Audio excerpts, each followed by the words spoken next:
So good afternoon. Welcome to another episode of Elevated Ignorance.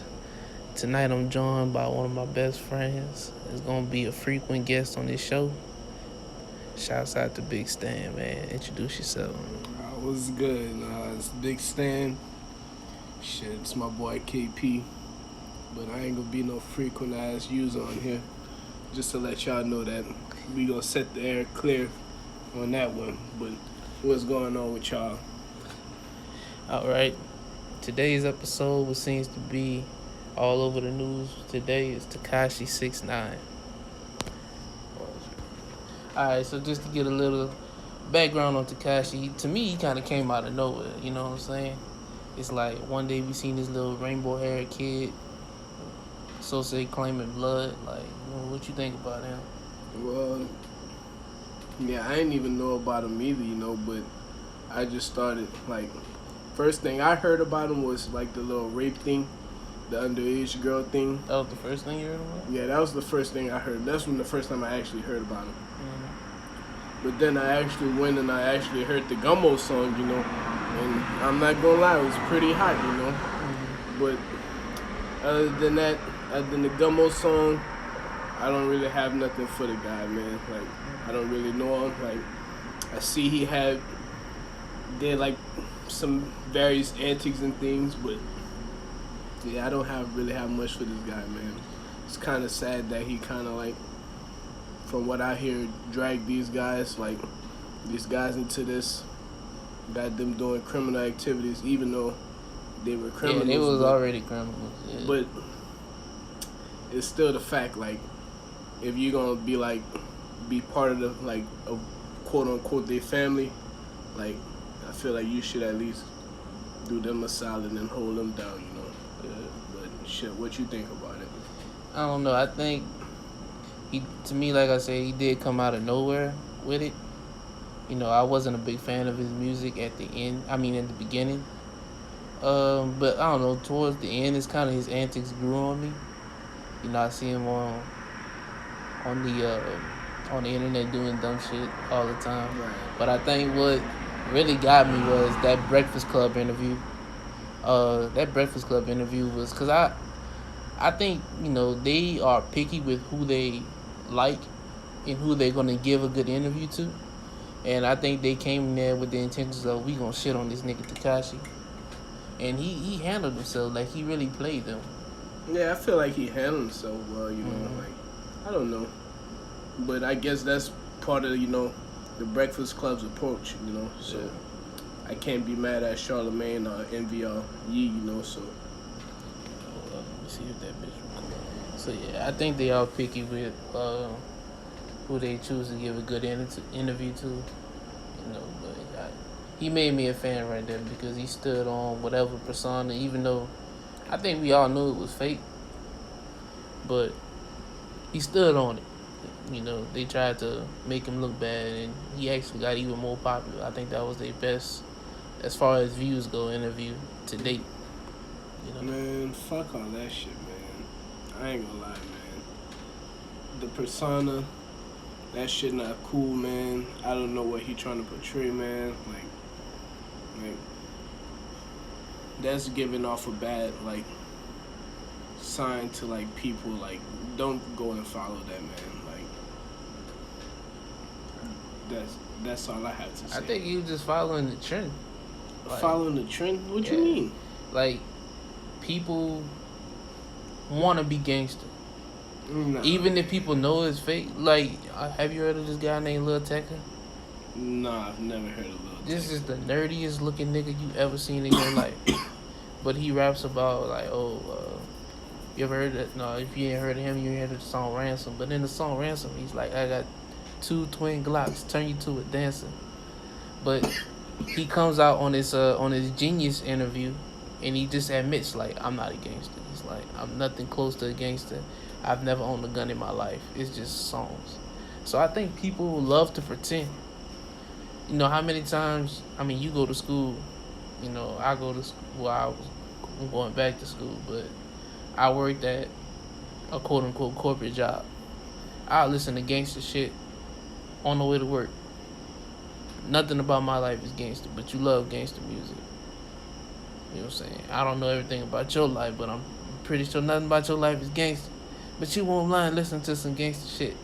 So people love, I guess, the street people love the gangster persona, and that's what sold, and that's what worked for him. But it's the thing is, don't be portraying that shit, cause, alright, I understand your situation, but there's more motherfuckers that go and like do the things that he's portraying to be like, and they go get themselves in a world of trouble. That's the people that I'm worried about.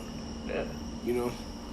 Yeah, I think this definitely sent a message that, I'm saying it sells, but you have to do it in proportion. You can't overdo it. Isn't there like a picture of him like with like some blue like Crip bandanas on the internet? Come on, he like, was a Crip. Come on, like where that, like how you do that in the game? Like he was a real life boondog. He was the first nigga to be a blood in the Crip. Come on, man, how you do that, Tekashi, man? And I can't condone that, man. I ain't even a blood or Crip, but I can't even condone that. I think it's cool for entertainment purposes to a certain extent. I mean, we do have to understand that this is real.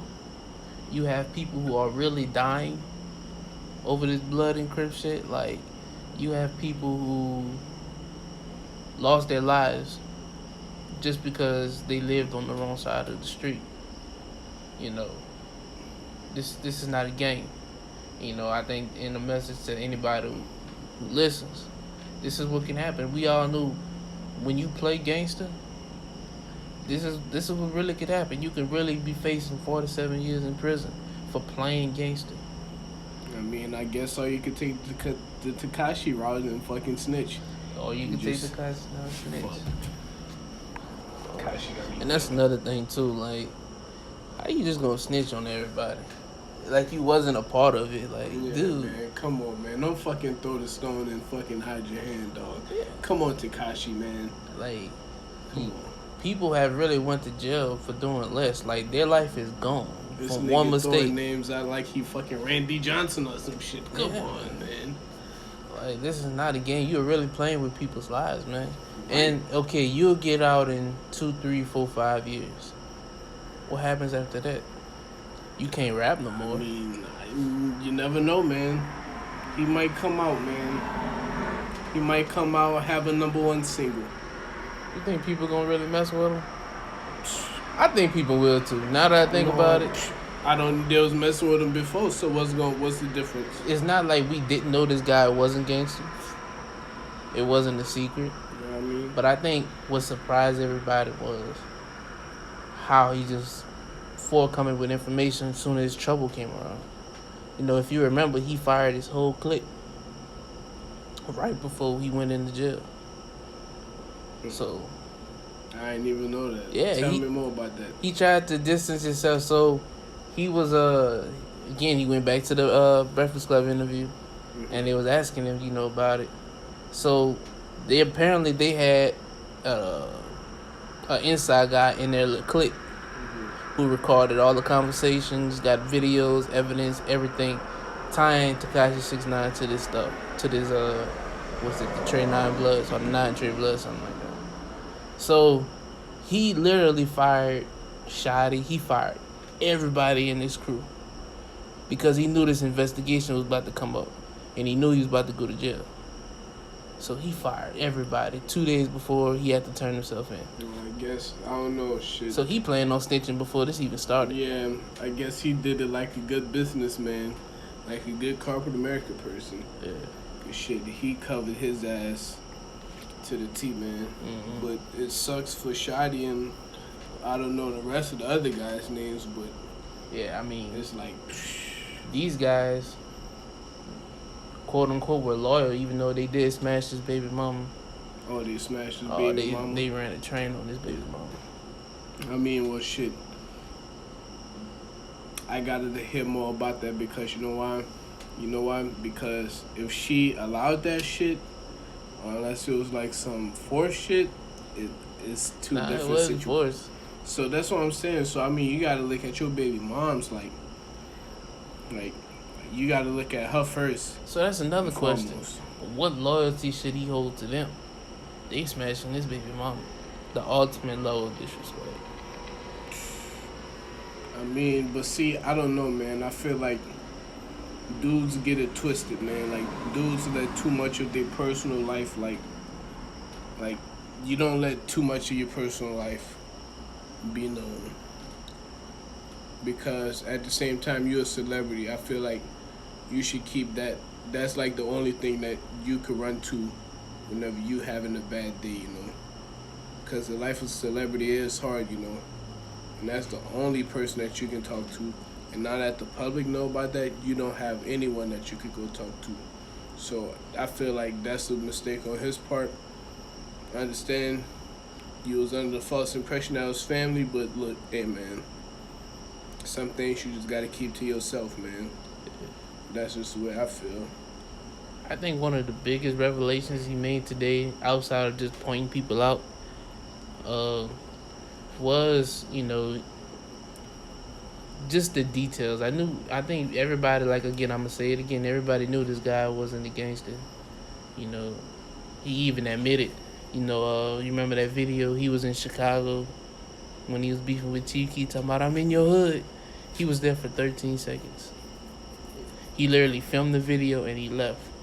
And he said on the Breakfast Club, he's like, man, I'm not dying for y'all entertainment. I want to entertain y'all, but I ain't dying for it. Like, come on, man. Like, and that's what you have to do to entertain. Like, people need to realize, man, or they need to look at the morals and shit, man, because that's what you really doing to entertain us.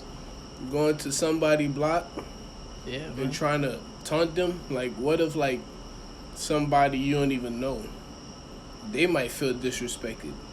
It might have couldn't even been Chief Keef people. Mm-hmm. Could have just been a regular Chicago dude. Oh, you ain't about to step on Chicago like this and disrespect this. Yeah. But hey, you know what? Then it was at like 4 a.m. Like people was asleep.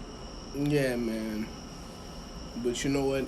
I don't know. I ain't trying to disrespect Chicago, but you know what? If y'all are doing it like that, real hustlers stay up 24 hours, like 7-11. Yeah, we take 15-minute naps around here. Okay, so you taking a shot at Chicago. I ain't taking a shot at Chicago. Come on, man. You trying to be like DJ Academics, man. All right, man. So yeah, I think we all knew that he wasn't a real gangster, and everything like that. I think what surprised me today was how he came out. Him saying that no, he didn't get jumped in, he didn't get initiated. It was as long as he can be a financial benefit to them, they was going to give him protection. They was going to validate whatever quote unquote street credit like he had. Security for hire, bro. Yeah, that's extortion, security for hire, like whatever you want to call it. But I'm gonna go with the latter. They was helping him keep up an image, as long as he can supply them, help them financially. Now that he can't tour, he can't provide them with any money. I think he was gonna die anyway. So I mean, yeah, he snitched. You thought he was gonna die? Son, okay. You're in jail. You don't snitch. What good are you to them anyway now? He was just gonna go on the PC, man, protective custody. Nah, man. I don't think so. Or he was gonna go into like solitary, like be like in one of those one man prison cells, man. I guess, man, but he's no good to them now. So now it's kind of like, well, damn, these niggas already showed they not loyal to me. They fucked my baby mama. What? I'm no longer in no good to them. I can't go on tour. I can't supply them with money anymore. I ain't about to sit here for 47 years. Right. Well, I guess that's like I said. That's a good business move on his part, to cover his ass. But other than that, I don't know. And yeah, you thought about the B side to this. His family. Threats have already been made on his mom. He had to change his number, and his mom doesn't have his new number because he don't want her to have any connections with him. Threats have already been made on his family. See, and that's what I'm saying. That's why it all go back to this. Why do you have to do this? You got to realize you putting your whole family in danger over some entertainment shit, dude. you need to rethink your priorities, man. Come on, man. Like, that don't make no sense. We shouldn't be even talking about this right now. Yeah. It makes no sense. Come on, man. Yeah, I And think what? He took the stand. Now what he gonna do next? Is he gonna come back or is he not? That's what the people waiting on. I don't know. I think he could come back and make music. Touring, I don't think he can tour. I think it's gonna be too dangerous for him to tour. I mean, people are gonna want to I feel put like him to sleep I feel like just to he's keep it gonna YouTube be, clean. I feel like he's gonna be maybe taking advantages of maybe like some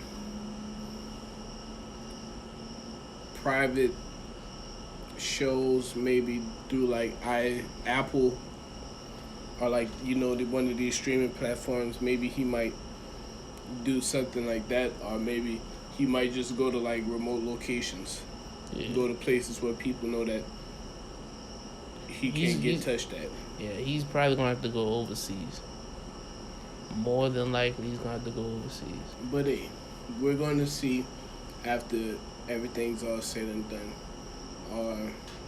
I'm interested to see what's going to happen, but not interested in like something to see something negative. But it's just like this is just such a weird situation, like so public and big that I just want to see. It's like not like it's like OJ toned down 3/4. It's pretty interesting. I think this is when keeping it real goes wrong. Yeah, and keeping it fake goes wrong. And excuse that OJ, that was a bad reference. Don't hop. I was thinking that, like, man, you gonna compare Tekashi to OJ? Nah, man. Hey, man. It is what it is, man. Well, it's been another episode of Elevated Ignorance. I promise you episodes will get longer, man. But again, just keep working with me.